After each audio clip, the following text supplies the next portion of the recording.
부가가치세 구조를 살펴보도록 하겠습니다. 먼저 어떻게 계산하느냐, 즉 과세 방식부터 보고 그 다음에 무엇에 과세하느냐, 즉 과세 대상에 대해서 순차적으로 살펴보도록 하겠습니다. 부가가치세는 사업자 유형에 따라서 계산 방식이 다릅니다. 크게 두 가지로 나뉘는데요.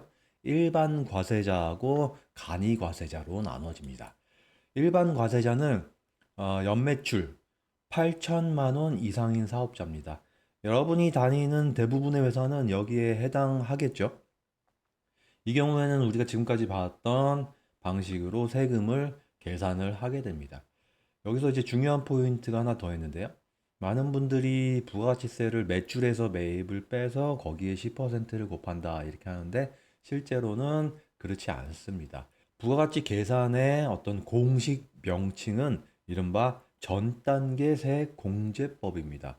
그래서 정확한 계산 방식이 이렇습니다. 매출액의 10%를 매출세, 즉 고객에게 받은 돈에서 세금을 뽑아냅니다. 계정 과목으로는 이미 살펴본 부가가치세 예수금이 여기에 해당을 하죠. 그리고 매입액의 10%를 매입세, 내가 물건 사올 때 상대방에게 줬던 세금을 확인합니다. 역시 이미 살펴본 선급금이라고 하는 계정 과목이 여기에 해당되겠죠. 그리고 매출액에서 매입액을 빼서 납부세, 즉 국가에 낼 돈을 산출해서 확정하는 구조가 된다는 거죠. 이때 매출세액과 매입세액이라고 하는 용어가 굉장히 중요합니다. 실무에서는 이 용어를 있는 그대로 쓰기 때문에 반드시 익숙해져야 됩니다. 그리고 이 구조 때문에 중요한 특징이 하나 더 나옵니다. 이미 낸 세금은 빼고 새로 창출한 부분만 과세된다는 점이죠. 그래서 부가가치세라고 부르기도 하는 거죠. 여기서 하나 더 중요한 개념이 있습니다.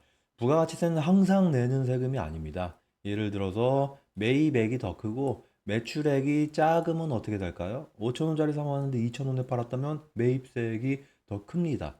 또 다른 사례로 치킨집을 오픈하려고 인테리어 비용으로 5천만 원을 썼습니다. 이때 매입세액이 500만 원이죠. 근데 오픈 첫 달이라 치킨은 1천만 원밖에 못 팔아서 매출세액은 100만 원입니다. 이 경우에도 세금을 내는 게 아니라 오히려 돌려받습니다. 이걸 환급이라고 합니다. 즉 부가가치세는 특정 단계에서는 납부세액이 나올 수 있고 환급세액도 나올 수가 있다라고 하는 특징을 가지고 있습니다.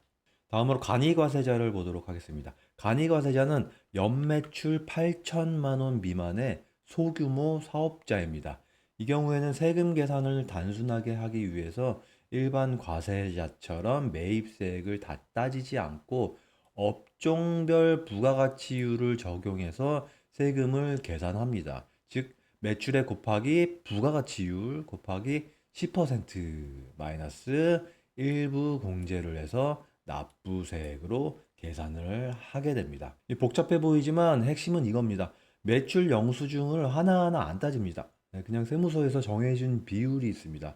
식당은 대략 한 20% 정도 부가가치가 있다고 치자라고 정해집니다. 그리고 매출에 이 비율을 곱해서 부가가치율을 대략 산출하고 거기에 10%를 곱합니다.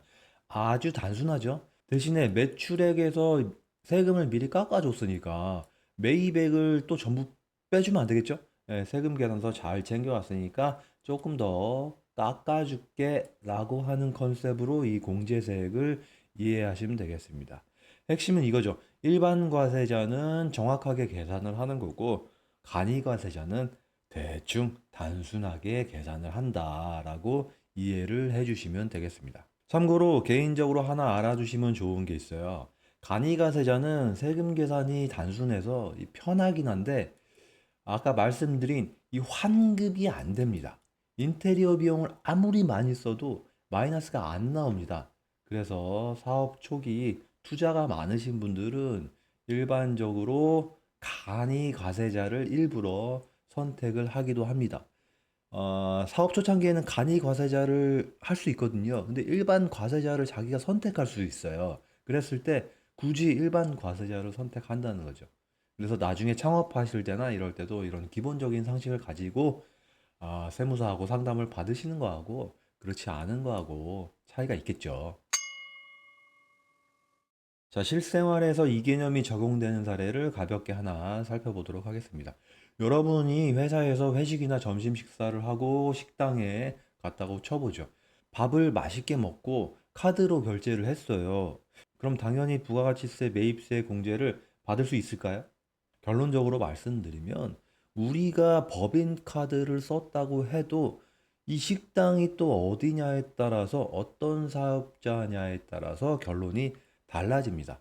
일반 식당은 매입세 공제가 당연히 되는 거고요. 간이과세자 식당에 갔을 때 이 경우에 영세한 동네 식당이나 창업한 지 얼마 안 되는 식당이라는 거죠. 매출이 4,800만 원이 안 되는 식당은요. 세금 계산서 자체를 발행할 능력이 없어요.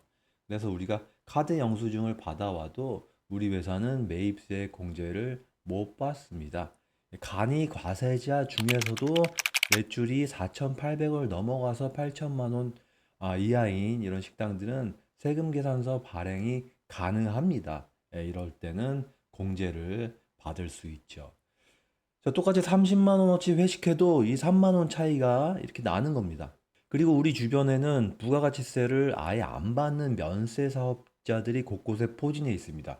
주로 가공되지 않은 농축 수산물을 파는 것들이죠. 예를 들어서 아주 귀한 손님을 모시고 정육식당에 가서 고기를 먹었는데 영수증을 보니까 세금 계산서가 아니라 계산서 이렇게 적혀 있고 부가세 칸이 비어 있습니다. 역시 우리 회사가 아무리 큰 돈을 썼어도 매입세 공제를 단 한 푼도 못 받습니다. 왜일까요? 애초에 우리가 식당 사장님께 부가세를 낸 적이 없기 때문입니다. 낼 세금에서 빼줄 세금 자체가 존재하지 않는 거죠. 그렇다고 경리팀에서 이 영수증은 공제 안 돼요? 라고 거절할 수도 없잖아요. 그리고 부가세를 깎을 수는 없지만 법인세 관점에서는 이 영수증이 있어야 또 비용 인정을 받거든요. 이미 배웠잖아요. 적격증빙에서. 이 면세 제도는 영세율이라고 하는 제도와 함께 뒤에서 다시 자세히 설명드리도록 하겠습니다.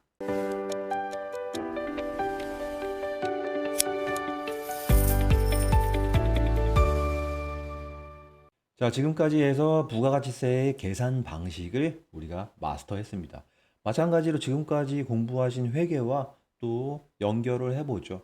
회계와 부가가치세의 시각 차이입니다.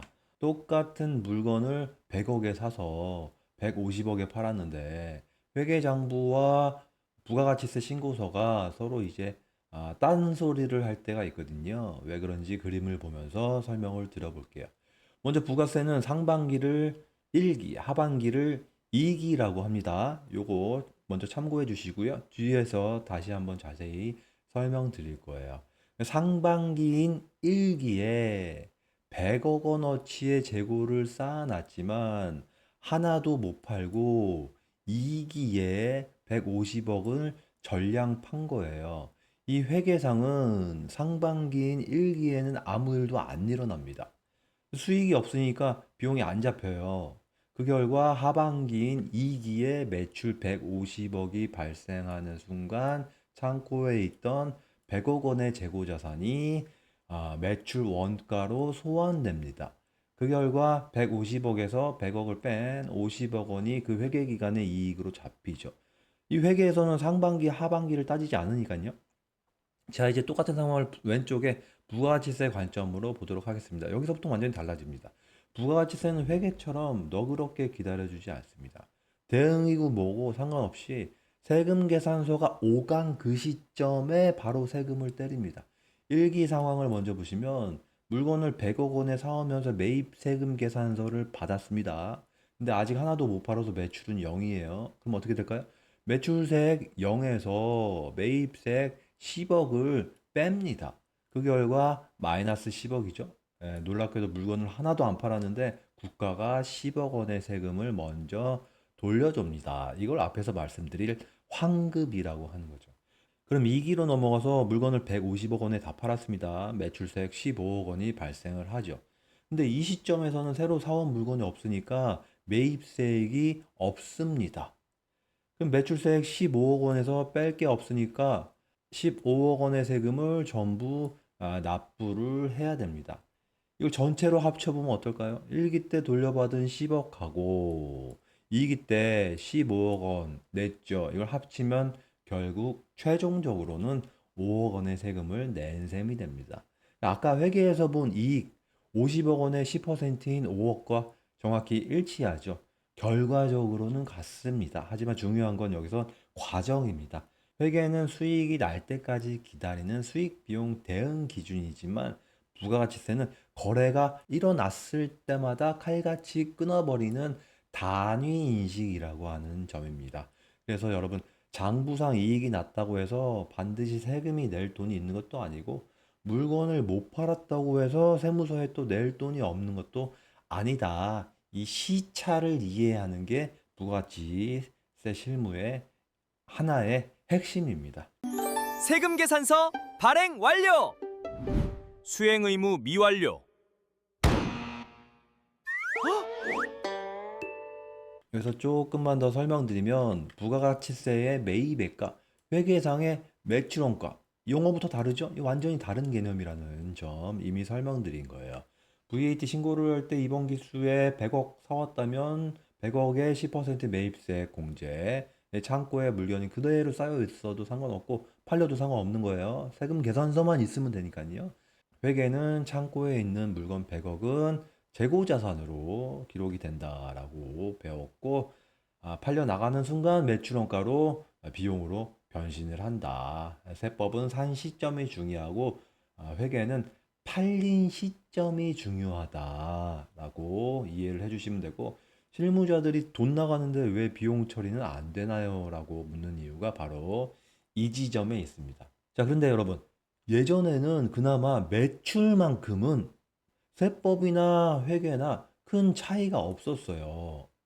물건을 인도하는 시점, 즉 치킨 박스를 손님한테 건네주는 시점에 양측 모두 야, 이건 다 매출이다라고 합의를 봤거든요. 하지만 몇 년 전부터 상황이 완전히 달라졌습니다. 바로 국제회계 기준에 수익인식 기준이다라고 하는 게 변경되면서 회계상 매출인식이 까다롭고 복잡해졌기 때문이에요. 옛날에는 단순히 물건을 넘기면은 끝이었지만 이제 회계에서는 수행 의무라고 하는 개념을 따집니다.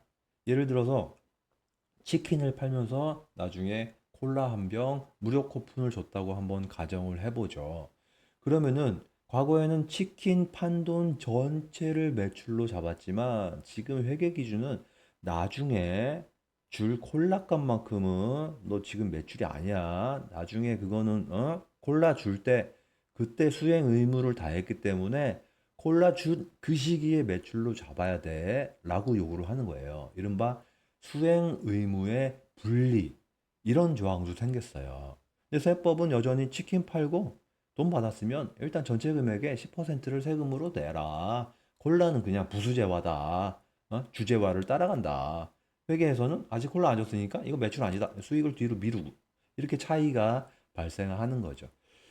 이처럼 회계에서는 경제적 실질을 깐깐하게 따져서 수익을 아주 보수적으로 인식하는데 부가가치세는 거래의 외형과 증빙을 우선시한다. 그러다 보니까 이제는 매입뿐만 아니라 매출조차도 회계장부와 부가가치세 신고서의 숫자가 일치하지 않는 경우가 종종 발생합니다. 그래서 영업팀의 어떤 판매 실적이 중요한 KPI 중에 하나인데 분명히 세금 계산서를 끊었는데 회계에서 매출로 안 잡아준다고 항의하는 경우가 또 실무에서 많이 발생해요. 그게 이 회계 기준이 바뀌어서 그렇다. 회계 매출 인식할 때 세법상 세금 계산서를 끊었다는 사실은 하나도 참고하지 않습니다. 물론 국제회계 기준을 적용하는 회사만 그렇고요. 일반 회계 기준을 적용하는 비상장사 같은 경우에는 거의 99% 부가세 매출과 회계 매출이 일치한다라고 하는 사실도 더불어서 알려드립니다.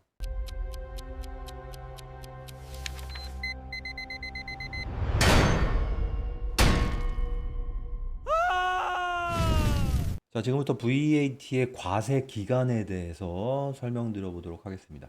부가가치세라고 하는 세금이 계산되는 단위 시간하고 그 결과를 국가에 보고하는 마감 기한을 정리해 보는 시간이에요. 이 개념이 없으면 전자세금 계산서 발급 기한 같은 것들 뒤에서 이해가 안 되거든요. 보통 법인세나 소득세 회계는 1년을 통으로 봅니다. 하지만 부가가치세는 성격이 급합니다. 일단 1년을 반으로 나눠서 두 개의 기간으로 운영을 합니다. 제1기는 상반기 1월 1일부터 6월 30일까지, 제2기는 하반기 7월 1일부터 12월 31일까지. 여기서 실무적으로 오해가 없으셔야 할 게 1기와 2기는 완전히 별개의 세상입니다. 1기 때 세금 계산서 안 끄는 거 어차피 1년으로 치니까 2기 때 끊고 대충 합쳐서 신고하지 뭐라고 생각하시면 절대로 안 됩니다. 1기 문제는 1기 안에서 수정신고로 해결을 해야 됩니다. 각각 별개의 독립장부다라고 이해를 하셔야 됩니다. 자, 이제 중간에 표와 타임라인을 보도록 하겠습니다. 6개월 단위로 신고하면 편할 텐데 우리나라는 또 이거를 또 쪼갭니다. 바로 예정신고와 확정신고의 개념이 되겠습니다. 왜 이렇게 복잡하게 만들까요? 국가 입장은 세금을 6개월이나 기다리기가 좀 현기증 나고 지루하니까 3개월마다 미리미리 걷고 싶어서고요. 세금을 내는 기업 입장에서도 6개월치 세금을 한 번에 내려면 이 만만한 돈이 나가는 게 아닙니다. 굉장히 큰 목돈이 나가요. 3개월에 한 번씩 나눠서 내라. 예, 이런 측면이 좀 있어요. 그래서 1분기 거 1월부터 3월 달 거를 이제 그 다음 달 4월 25일까지 신고 납부하는 거고요. 이거를 1기 예정이라고 하는 거고 1기 확정은 4월부터가 아닙니다. 다시 1월 1일부터 6월 30일까지 이 전체 1기에 대한 확정 신고, 즉 상반기 전체를 마무리하는 거예요. 하반기 것도 마찬가지로 논리가 똑같고요. 확정 신고는 최종 정산의 성격입니다. 예정 신고 때 깜빡하고 빠뜨린 매출이나 매입이 있다면 확정 신고 때 예정 신고 누락분을 칸에 넣어서 만회할 수 있어요. 그래서 이 확정 신고 기한인 7월하고 그 다음에 1월이 부가세 실무자들한테는 가장 바쁘고 중요한 날이 되겠죠. 이건 참고인데 개인 사업자는 조금 다릅니다. 예. 이게 영업팀 여러분이 개인 거래처 상대할 때 좀 헷갈리는 부분이에요. 개인 사업자는 몇 년 전부터 예정 신고 의무가 폐지되었다. 이 문구 보이시죠? 예, 법인 사업자는 무조건 1년에 4번. 개인 사업자는 보통 1년에 2번만 신고 납부하게 됩니다. 그럼 개인 사업자는 4월과 10월에는 VAT 신고 납부 안 하나요? 아닙니다. 세무서에서 예정 고지서라고 하는 걸 보내요. 사장님, 저번에 낸 세금이 절반만큼 미리 내세요라고 종이를 보내면 신고서를 작성할 필요 없이 돈만 내면 되는 거죠. 그리고 뒤에서 다시 보시겠지만 이 7월 25일하고 1월 25일이 운명의 날이에요. 전자세금 계산서 미발급 기준의 데드라인이 바로 이 확정신고 기한이기 때문이죠. 7월 25일 밤 11시 59분까지 어떻게든 발행하면 지연 발급으로 봐주지만 7월 26일이 되는 순간 국가에서는 발급을 했어도 이 거래는 없던 거다. 미발급이라고 매입세 공제를 안 해줍니다. 뒤에서 다시 한번 설명드리고요. 자, 다시 한번 정리해보죠. VAT는 6개월 단위로 계산을 하되 실제로는 3개월 단위로 나눠서 총 1년에 총 4번의 신고 납부를 하게 되는 것으로 결론을 내시면 되겠습니다.